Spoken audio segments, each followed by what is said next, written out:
27 जुलाई 1909 को एक massive luxury ship 211 लोगों के साथ समंदर के बीच से रातों रात गायब हो जाता है।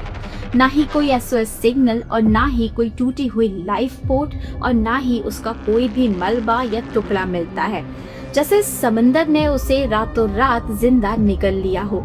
लेकिन इस कहानी का सबसे डिस्टर्बिंग हिस्सा पता है क्या है? एक पैसेंजर ने सफर के बीच में ही शिप छोड़ दिया था, क्योंकि उसने सपने में देख लिया था कि ये शिप एक डेथ ट्रैप है।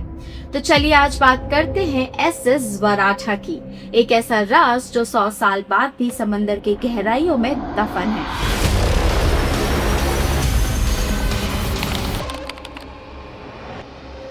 इस शिप का नाम था एसएस वराठा।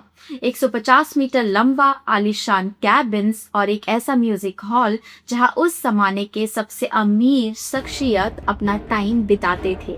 इसकी कैपेसिटी थी 700 पैसेंजर्स की और इसका डिजाइन उस वक्त का स्टेट ऑफ द आर्ट माना जाता था। तब की दुनिया इसे अनसिंकेबल कहती थी, ठीक आरएमएस टाइटैनिक की तरह, जिसके डूबने का कोई डर ही नहीं था। और इस कॉन्फिडेंस की वजह थी इसका एडवांस सेफ्टी डिजाइन, जिसमें कई वाटर टाइट कंपार्टमेंट्स बनाए गए थे। इसका पहला सफर एकदम परफेक्ट था, ना कोई दिक्कत ना कोई खतरा।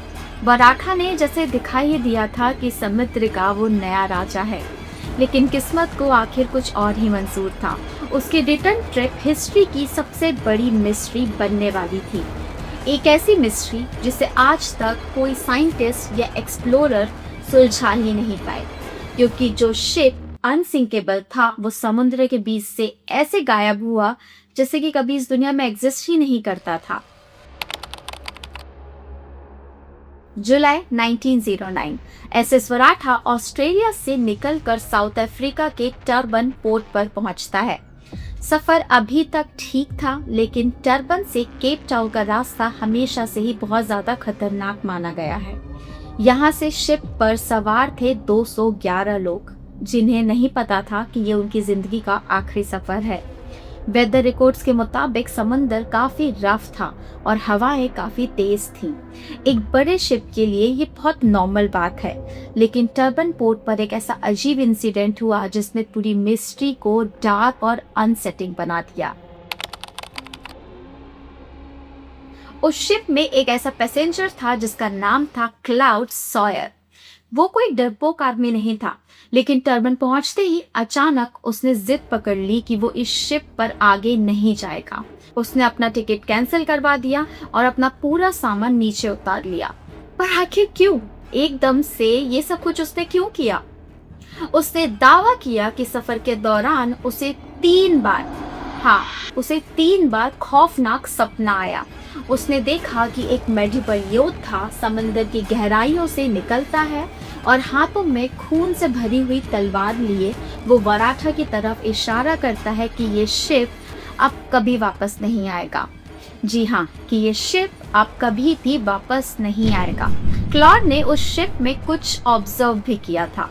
एक एक्सपीरियंस्ड मुसाफिर होने के नाते उसने देखा कि वराठा पानी पर काफी अजीब तरीके से टिल्ट हो रहा था। इसका बैलेंस एकदम ऑफ लग रहा था।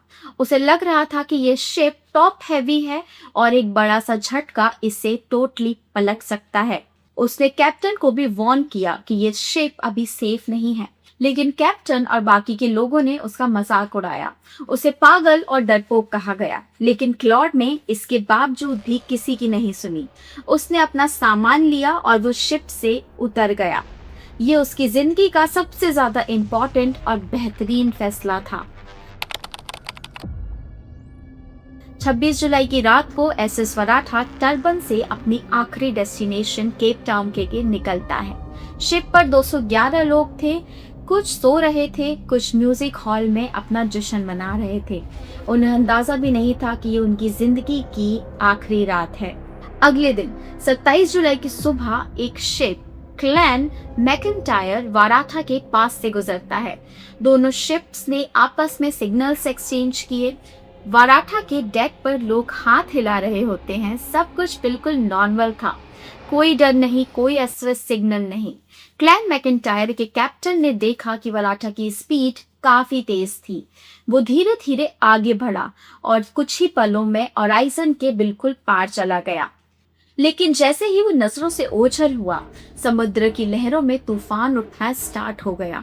कुछ घंटों बाद एक भयानक तूफान शुरू हुआ, लेकिन जब तूफान थमा तो वराठा कहीं नहीं था। वो शिप कुछ ही घंटे पहले दुनिया में एक्सिस्ट करता था, वो धुएं की तरह कहीं गायब हो गया था। क्लेन मैकेंटायर के लोगों को पता भी नहीं था कि वो दुनिया के आखिरी लोग थे जिन्होंने वराठा को जिंदा देखा था। जब वराठा केप टाउन नहीं पहुंचा तो पूरी दुनिया में पैनिक मच गया। इतना बड़ा शिप और ऐसे कैसे गायब हो सकता है? और फिर शुरू होता है हिस्ट्री का सबसे बड़ा search operation. Navy ship, private planes और हर वो टेक्नोलॉजी यूज की गई जो 1900 में अवेलेबल थी। हफ्तों बीत गए, महीने बीत गए, समंदर के एक एक इंच को स्कैन किया गया, लेकिन रिजल्ट कुछ भी नहीं। ना टूटी हुई लाइफ बोट मिली और ना ही समंदर पे तैरती हुई कोई भी लाश, और ना ही शिप का एक छोटा सा भी टुकड़ा या मलबा। जैसे कि वराठा इस डायमेंशन से ही बाहर निकल गया हो, कि वो किसी दूसरी दुनिया में पहुंच गया हो। सर्च के बीच एक दिन अचानक खबर आती है कि वराठा मिल गया है। उसे एक दूसरे शिप ने ढूंढ लिया है और वो उसे खींचकर पोर्ट तक ला रहे हैं। पूरी दुनिया में जश्न शुरू हो गया था। फैमिलीज ने मिठाइयाँ बांटनी शुरू कर दी क्योंकि ऑब्वियसली वो लोग बहुत खुश थे। लेकिन खुशी सिर्फ और सिर्फ कुछ ही घंटों की थी। पता चला कि वो शिप वराठा नहीं था, वो कोई पुराना मलबा था जिसे देखकर लोगों ने गलत अंदाजा लगा लिया था। इस झूठी खबर ने 211 लोगों के परिवार वालों का दिल फिर से दुखा दिया था, और टाइम के साथ वराठा का राज और भी गहरा होता जा रहा था। ऑफिशियल इंक्वायरी बैठी, सालों तक गवाहों के बयान लिए गए, लेकिन कंक्लूजन नथिंग। किसी को कुछ पता ही नहीं था। बिना सबूत के कोई भी कुछ कहना ही नहीं चाहता था। लेकिन एक्सपर्ट्स ने 4 थ्योरीज दी जो कि आपका दिमाग घुमा देंगी। पहली और सबसे लॉजिक वाली theory, top heavy ship. Claude सही था। वराठा का डिजाइन ऐसा था कि वो ऊपर से बहुत ही ज्यादा भारी था। तूफान में जब बड़ी लहरें आई तो शिप संभाल नहीं पाया, फ्लिप हुआ और सीधे नीचे चला गया। पर सवाल ये है कि अगर वो डूबा तो क्या उसका एक भी मलबा, कोई कुर्सी, कोई लकड़ी या कोई भी टुकड़ा ऊपर नहीं आया? आखिर ऐसा कैसे पॉसिबल है? अब आते हैं दूसरी थ्योरी पे, एक्सप्लोजन एंड कोलिजन। दूसरी थ्योरी कहती है कि तूफान में शिप्स के बॉयलर्स फट गए थे। कुछ शिप्स ने दूर से धुआं, स्मोक देखने का दावा भी किया है।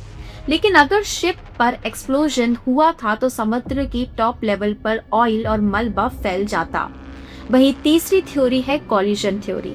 कुछ एक्सपर्ट्स का मानना था कि तूफान में शिप किसी चट्टान या फिर आइसबर्ग से टकराया होगा और ठीक टाइटैनिक जैसे समुद्र के अंदर डूब गया। पर सवाल ये था कि रास्ते पे ना तो कोई पहाड़ था और ना ही कोई आइसबर्ग था जिससे टकराकर 150 मीटर का शिप यूं ही कहीं गायब हो जाए। सबसे डरावनी और सबसे ज्यादा माने जाने वाली थ्योरी है रॉज वेव्स। साउथ अफ्रीका का वो इलाका अगलास करंट के लिए बदनाम है।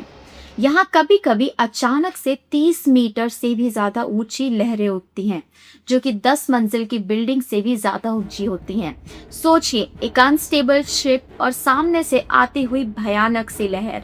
वराठा को संभलने का 1 सेकंड भी नहीं मिला होगा। वो फ्लिप हुआ और सेकंड्स में गहराइयों के नीचे समा गया, इतनी तेजी से कि SOS सिग्नल भेजने तक का उन्हें मौका तक नहीं मिला। लेकिन दोस्तों, सबसे बड़ा सवाल अब भी वही खड़ा है। अगर शिप डूबा तो क्या कोई भी एक भी लाइफ बोट यूज नहीं की गई? एक शिप पर दर्जनों लाइफ बोट्स होती हैं ताकि जब भी शिप डूबे तो उसे यूज करा जाए और वो पानी पर तैरने लगती हैं। इसका मतलब साफ है, सिंकिंग इतनी ज्यादा इंस्टेंट थी कि किसी को भी पलक झपकाने तक का वक्त नहीं मिला। ना कोई मेडे कॉल, ना ही कोई SOS सिग्नल। 211 लोग एक पल में जिंदा थे और अगले ही पल उनका नामो निशान मिट चुका था।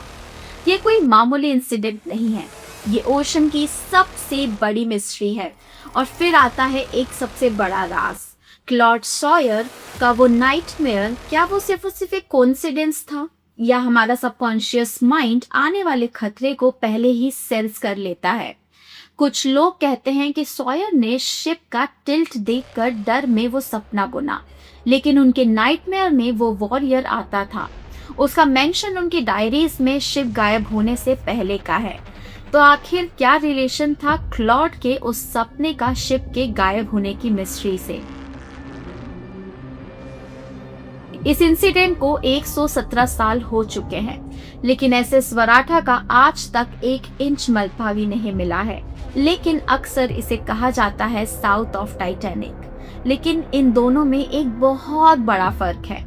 टाइटैनिक मिल गया था, उसका राज दुनिया के सामने आ गया था, लेकिन वराठा, अभी तक वराठा के बारे में कोई कुछ नहीं जानता। वराठा आज भी मिसिंग है। वो 211 लोग, वो 211 अलग अलग कहानियां और उनके सपने आज भी समंदर के नीचे कहीं दफन हैं। शायद समंदर ने उन्हें इतनी गहराइयों में छुपा दिया है कि जहां इंसान की आंखें कभी पहुंच ही नहीं पाई और ना ही पहुंच पाएंगी। आपको क्या लगता है, क्या वराठा कभी मिलेगा? कमेंट्स में बताएं और मिलते हैं अगली वीडियो में एक नए राज, एक नई कहानी के साथ।